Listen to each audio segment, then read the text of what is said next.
Hey guys, this is test 40, game 4. This is the animals game, the behavioral study. We've got the monkeys, the pandas, and the raccoons. I've laid all of this out on the left here. And they tell us that there are 6 things chosen from a total of 9. Therefore, 3 must be out. So I've laid out this little in-out table here, a T diagram, laying out the slots that will ultimately get filled by the animals that are chosen and those that are chosen to be out, those that are not chosen, in other words. Now, we've got a lot of conditional rules here. The last two are very clearly conditional because they have the word if.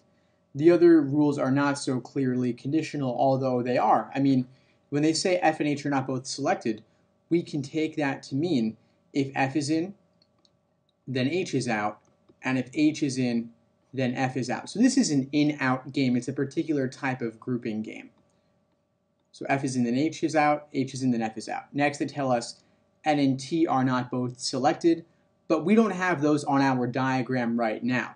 So I'm going to recommend that we skip that rule and come back to it when we have a little bit more information to clearly link it to in, hopefully. The next rule tells us H is in, then K is in, so we've already got H here.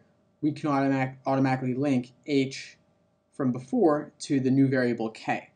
H is in, then K is in, so if K is not in, then H is not in. So not K requires not H. Next, if K is in, then N is in. We've already got K here, of course, so K requires N. Contrapositive, not N, then not K. And finally, the rule that we skipped before, N and T are not both in, meaning if N is in, then T is out, and if T is in, then N is out. So this is our initial setup for the game. 2 long conditional chains involving every single rule of the game. So question number 18 is a typical orientation question.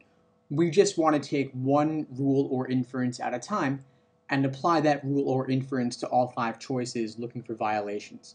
Now, if you look at the 2 chains here, of course, because we've been able to link so many things together, we can make inferences and use those inferences rather than using our simple, straightforward rules initially given to us. So for example, we know that H in requires K and N to both be in, and of course then requires T to be out, but H requiring both K and N is pretty simple to hold in your head. So I'd run through the choices looking for those that contain H and see if they contain both K and N as well. So B is good on that issue, but C and E are not. Both C and E mention H, yet do not mention both of K and N, so for that reason, C and E can automatically be eliminated. We can next go to the inference that T in requires both K and N to be out, so choice A is good on this because choice A has T, yet also has both K and having T requires that you lack both K and N, so for that reason, choice A is eliminated. We can now move forward to a more simple rule that F and H conflict. F in requires H out, H in requires F out.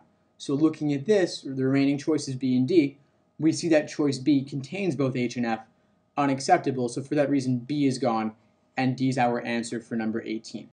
Next, number 19, if H and L are both chosen. So H and L both in the in column I'm drawing over here on the main diagram. Of course, you should make a new separate T diagram here. If H and L are in, of course, L is always on the fence. There are no rules regarding it. They're just forcing it in here. H in requires both K and N to be in, so we can add those to the in column. And then, of course, T is forced out as a result. And then we know that H in, of course, also requires F to be out, so F is forced into the out column. Now, variables not mentioned are G, V, and Z. Those are floaters here.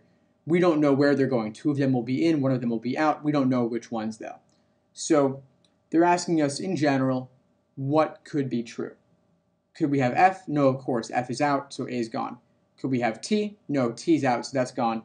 Could we have Z? Yeah, Z could be in. We don't, G, V, or Z. Any 2 out of those 3 will be in. It's totally open-ended, so C is our answer for 19. I will look at D and E, though. Could we have exactly 1 panda? No, because K, L, and N are our pandas, and 2 of them are already, actually all 3 of them are in, K, L, and N are all in, so we can't have only 1 of them. D's gone, and then exactly 2, no, again, we're having all 3. So C's our answer for number 19. Next, number 20 could be true except regarding pairs that we can have in together. So they're actually asking us which two animal pairings cannot both be in. Which pairing can we not have both of? So we're looking for a relationship between variables where we have the first one positive and the next one negative, like t and n can never both be in because if one of them is in, the other one's out. So there are a number of relationships like this. I mean tn, tk, th, and fh. Those pairings are all examples of variables that cannot both be in. So the answer to this question is going to be tn, again, tk, th, and fh. And you see, scanning through the choices, that choice C says T and K, just presents them in the other order. C is actually our answer for number 20. So you could actually predict the answer to this question. If you wanted to just do by process of elimination, that's perfectly fine too. You see, of course, looking at A, G is not even mentioned in the chains, so there's no must regarding those guys. H and K, if H is in, then K has to be in, so they certainly don't conflict. B is gone. Looking at L and N, L's never mentioned. It's an open-ended variable. No rules regarding L's placement, so D is gone. And then E, T, and V. V is a variable about which there are no rules, so that's eliminated as well, leaving C if you didn't get it before. Next, number 21, if all three raccoons are chosen. So our raccoons are T, V, Z. I'm going to put all of those guys in. T in requires N, K, and H to all be out, so I'm going to put those guys in the out column. Now the interesting thing here is that now the out column is completely full, meaning all the remaining guys, F, G, and L, all three of them will have to go in the in column because there's not room for any of them to go out. So things become fully determined when all three raccoons are chosen. So they're asking us what must be true. Must K be in? No, K is actually out for certain, so A is gone. Must L be in? Yeah, L's in the in column for certain, so B is our answer for 21. I will look at the rest though. Exactly one monkey. Our monkeys are F, G, and H, and we see here that two of them are in F and G, whereas H is out. So exactly two are in, not exactly one. C is gone. For that reason as well, E is eliminated because we know H has to be out. Leaving D, exactly two pandas are selected, but we see here that L's a panda, but K and N, the other two, have to be out. So exactly one of the pandas is in, not exactly two. D is gone, leaving B by elimination for number 21. Next, 22, if T is chosen. So I'm going to put T in, and we know that T determines a lot. T enforces N, K, and H to be out. So we've completely now filled in the out column here. It's completely determined with T, K, and H all being out. So everybody else, all the other variables, F, G, L, V, and Z, all have to be in as a result. Our diagram is, again, no, it's fully determined, no ambiguity at all. So we just run through the choices. What pairing must be among those chosen? F and G we have right here. A is our answer for 22. I will look at the rest though. G and H doesn't work because H has to be out. K and L doesn't work because K has to be out. K and Z doesn't work because K is out. And L and N doesn't work because N is out. So A is our answer for 22. Next, number 23, general must be true question. This is very tricky. If this had appeared earlier in the assortment of questions, I might have recommended it saving it for later just because some of the language is a little bit abstract. They're not referring to specific variables here, just categories. So I'd save it for the end because now we have lots of previous work that we can use to help us eliminate wrong answer choices and help us prove the correct one. So I'll just run through them now. I'll refer back to work that we've done before, previously drawn scenarios.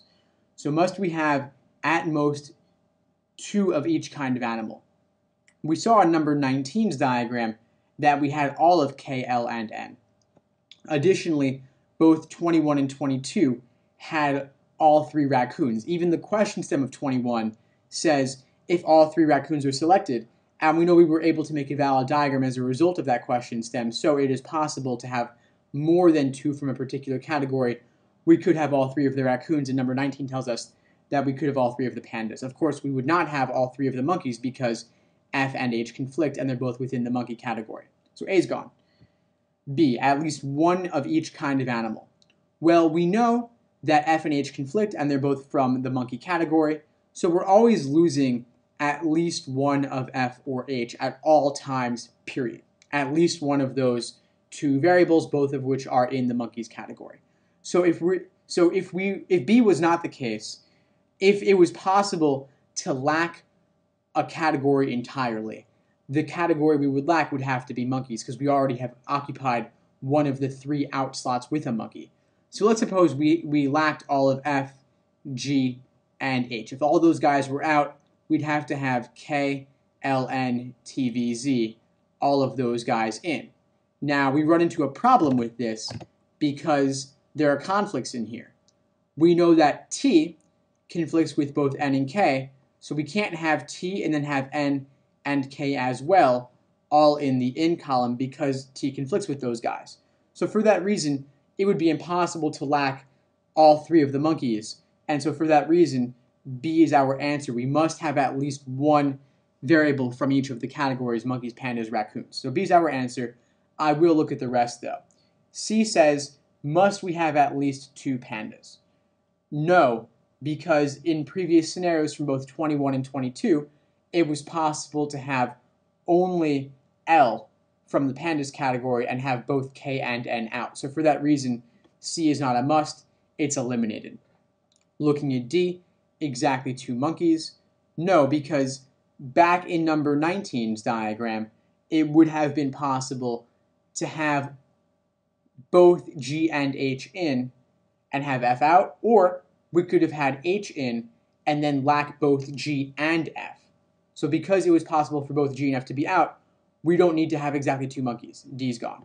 And then E, exactly 2 raccoons. Of course, as I said earlier, question stem from 21 proves that it's possible to have all 3 raccoons because we were able to make a valid scenario with all 3 raccoons. We could have had T, V, Z, F, G, and L all in, with T, V, Z being all 3 raccoons. So E's gone, leaving B as our answer for number 23.